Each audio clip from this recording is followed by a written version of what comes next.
Friends, welcome to my channel. மாங்காய் season வந்தாச்சு. நிறைய ரெசிபிஸ் இருக்குது மாங்காய் வச்சு செய்கிறதுக்கு. நான் இன்னைக்கு செய்கிற ஒரு மாங்காய் பச்சடி ரெசிபியை நீங்கள் ட்ரை பண்ணி பாருங்கள். யூனிக்காக டிஃப்ரெண்ட்டாக இருக்கும், ரொம்ப டேஸ்டியாக இருக்கும், நாக்கு நல்ல ருசியாக இருக்கும். நீங்கள் ட்ரை பண்ணுங்கள். வாங்க வீடியோக்குள்ளே போகலாம். போகிறதுக்கு முன்னாடி எனக்கு மறக்காமல் சப்ஸ்கிரைப் பண்ணாதவங்க சப்ஸ்கிரைப் பண்ணுங்கள், ஒரு லைக் கொடுங்க. வாங்க போகலாம். ஒரு நல்ல விளைஞ்ச மாங்காய் ஒன்று நம்ம எடுத்துருக்குறோங்க. அதை நம்ம பொடியாக கட் பண்ணணும். அந்த கட்டிங் ரொம்ப சின்ன க்யூப்ஸாக வரணும்.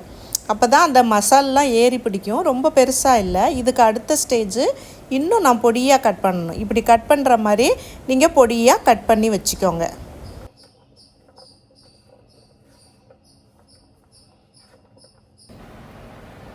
மிளகாத்தூள் ஒரு 3 ஸ்பூன், மல்லித்தூள் ஒரு 1/2 ஸ்பூன், தேவையான அளவு உப்பு, ஒரு 1/4 ஸ்பூன் பெருங்காய பவுடரு, 1 ஸ்பூன் ஜீரகப்பொடி, 1/2 ஸ்பூன் மஞ்சள் பொடி, ஒரு 3 ஸ்பூன் நான் நாட்டு சர்க்கரை எடுத்துருக்குறேங்க. தயிர் ஒரு 3 ஸ்பூன் எடுத்துருக்குறேன்.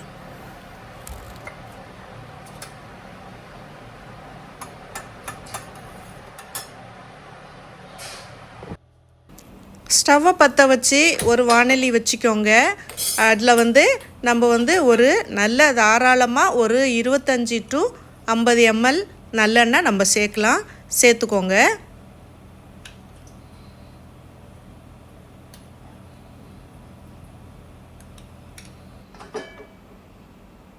எண்ணெய் இப்போ சூடாயிட்டு இருக்குதுங்க.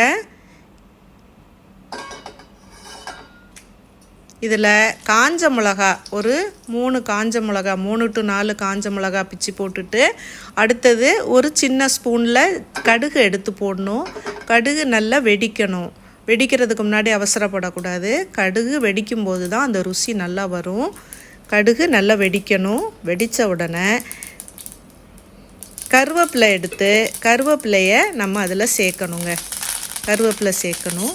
இப்போ அதை நல்லா கிளறி விடணும். எல்லாமே கொஞ்சம் நல்ல அதில் மிதமான சூட்டில் நல்ல ஃப்ரை மாதிரி பண்ணிக்கணும். மிதமான சூட்டில் இருக்கணும். தீ ரொம்ப அதிகமாக வைக்கக்கூடாது. இப்போ நம்ம வெட்டி வச்சுருக்கிற மாங்காவை எடுத்து போட்டு நல்லா கிளறி விடணும். இந்த மாங்காய் கிளறும்போது தீ ரொம்ப மிதமாக இருக்கணும். இல்லாட்டி மாங்காய் நிதானமான வேகிற இது குறைஞ்சி போயிடும். நிதானமாக வேக வைங்க. பாருங்கள் எவ்வளோ அந்த மாங்காய் அப்படியே வதங்குது பாருங்கள்.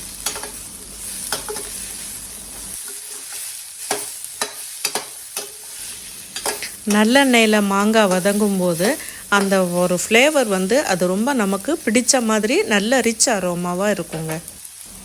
மாங்காய் இப்போ ஓரளவு வதங்கிருச்சு. இந்த நேரத்தில் அந்த மஞ்சள் தூள், அந்த மிளகாய் தூள், அந்த மல்லித்தூள் 3ஐயும் ஃபஸ்ட்டு போடணும். போட்டு அந்த மாங்காவை திருப்பி நம்ம கிளறி கொடுக்கணும்.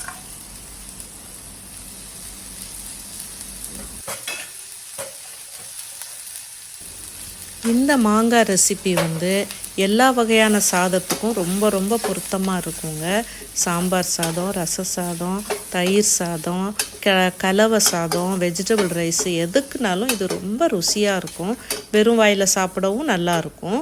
இதில் எல்லா காரத்துலேருந்து எல்லாமே இருக்கிறதுனால நம்ம ஒரு பழையதுக்கு தொட்டு சாப்பிடும்போது கூட சூப்பராக இருக்குங்க. சிம்மில் வச்சு அதை நம்ம ஒரு 2 to 3 நிமிஷம் நல்லா கிளறி கொடுத்த பிறகு அந்த ஜீரகத்தூள், அந்த பெருங்காயத்தூள், அந்த உப்பு இவ்வளோத்தையும் இப்போ சேர்த்துடணும். சேர்த்து திருப்பி கிளறணும். ஜீரகமும் பெருங்காயத்தூளும் இப்போ நம்ம சேர்த்துட்டதுனால இப்போ அதை கிளற இந்த மாங்காய் பச்சடியில் இன்னும் வாசனை அதிகமாகுது. ஒரு ரிச் ஃப்ளேவர் ஏறிக்கிட்டே இருக்குதுங்க.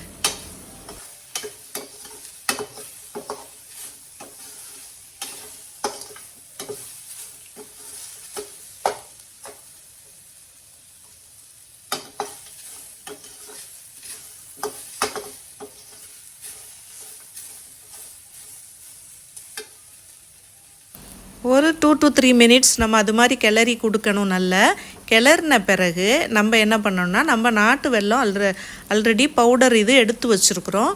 நாட்டு வெல்லமாக இருந்தால் நீங்கள் பவுடர் பண்ணிக்கோங்க, இல்லாட்டி பவுடர் இருந்துச்சுன்னா யூஸ் பண்ணுங்கள், ஜாகரி பவுடரு. இது வந்து 3 ஸ்பூன் நம்ம சுற்றி போட்டு விடலாம்.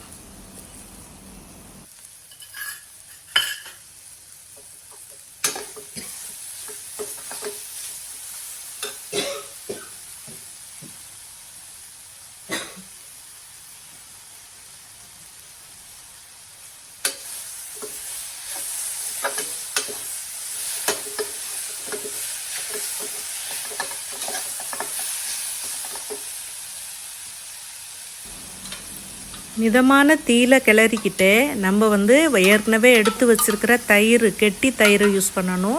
தண்ணி தயிர் யூஸ் பண்ணக்கூடாது. கெட்டி தயிர் 4 ஸ்பூன், 3 ஸ்பூன்லேருந்து 4 ஸ்பூன் வரை நீங்கள் யூஸ் பண்ணலாம். போட்டு கிளறணுங்க. இந்த நேரத்தில் அந்த நாட்டு சர்க்கரையும் அந்த தயிரும் மெல்ட் ஆகி அது ஒரு சின்ன பேஸ்ட் மாதிரி வரும். அதுதான் அந்த மாங்காய்க்கு ருசி ஜாஸ்தியாக வரும்.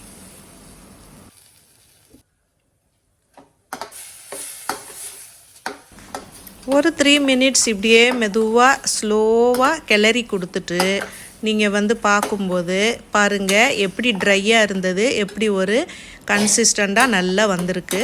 இந்த மாங்காய் பச்சடி வந்து ரொம்ப ரொம்ப ருசியாக இருக்கும். இதில் வந்து இனிப்பு, புளிப்பு, காரம், உப்பு எல்லாமே சேர்ந்து அந்த ருசி வந்து வேறு லெவலில் இருக்குங்க. இது வந்து கல்யாண வீடுங்களில் மாங்காய் பச்சடி வைப்பாங்க.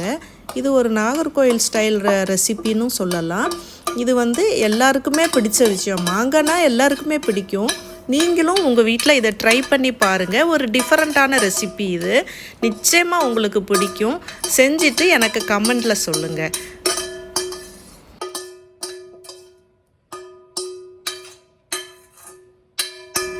நான் இந்த மாங்காய் பச்சடியை எங்கள் பெரியவங்க கையில் சாப்பிட்டு வளர்ந்து அந்த டேஸ்ட்டு வந்து எனக்கு ரொம்ப பிடிக்கும். அதை நான் உங்களோட ஷேர் பண்ணணும் அப்படிங்கிறதுனால தான் நான் இந்த யூனிக்கான ரெசிப்பியை நான் உங்களோட ஷேர் பண்ணியிருக்கிறேன்.